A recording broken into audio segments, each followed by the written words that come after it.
Today we're going to graph absolute value functions. So we're going to start with what's called the parent function. This means it's the most basic function of this type. So we would be looking at f of x equaling the absolute value of x. So we have no idea what this graph looks like, so we have to make an xy table. So I chose -2, -1, 0, 1, and 2. And then we have to plug these x values into our parent function. So the absolute value of -2 is +2. Absolute value of -1 is 1. Absolute value of 0, 1, and 2 are 0, 1, and 2 respectively. Then I went and plotted these. Our absolute value graph will always be this V shape. So this one is the most basic. Our vertex is at 0, 0, and I put that down here. So that origin, that point on the origin is called the vertex. Our slope to the left is -1, and our slope to the right is +1. So this is the most basic absolute value function, and then we'll work on moving it different directions. So the first transformation we're going to have would be translation. So vertical means up and down. So we would have absolute value of x plus k. Now we're going to go up if our k is positive. So if it's plus k, we're moving up. If it's minus k, we're moving down. And then your vertex, this is just a helpful hint, your vertex will always be 0, k, because we've just taken that vertex and slid it up or down.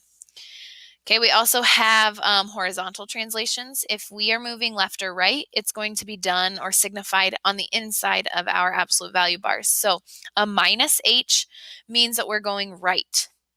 A +h means we're going left. And then this time our vertex is h, 0, because we've slid left or right across our x-axis.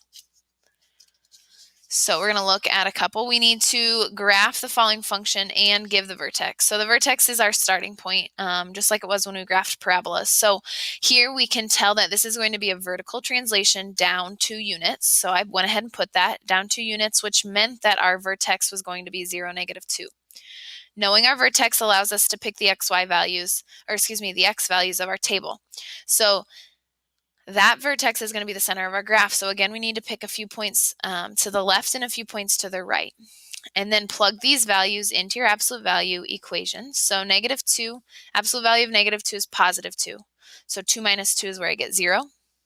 Absolute value of -1 is 1. 1 minus 2 is -1. Absolute value of 0 minus 2 is where I get the -2, and so forth. Here is that absolute value graph. Notice we did take that V and just slid it down 2 units on the y-axis. Okay, absolute value of x plus 3. Remember, plus a value meant we were moving left. So this goes left 3 units. Our vertex is at -3, 0. Again, that vertex helps us choose our x values. So I put our vertex at the middle of our graph. Of our xy table, excuse me. So -3, 2 points to the left would be -4, -5. 2 points to the right is -2 and -1. Plug those in. Absolute value of -5 plus 3. Well, we would do -5 plus 3 is -2. Absolute value of -2 is 2. -4 plus 3 is -1. Absolute value of -1 is +1, and so forth. Okay, here is our V shifted to the left 3 units, just like we had predicted. Many times we are going to have multiple translations in one equation. So we could have a horizontal and a vertical. It would look like this. Our horizontal still comes from that H, and our K, it still means vertical translation. Our vertex now is going to be H, K. So we combine the 2 vertices to get H, K. So we're going to graph this. F of x is the absolute value of x minus 4 plus 1. Okay, our vertex, this -4 tells us we're going right 4 units, +1 tells us up 1 unit. So our vertex is going to be 4, 1, which again, that 4 tells us what should be in the center of our xy table. So 4, and then 2 points to the left, 2 points to the right.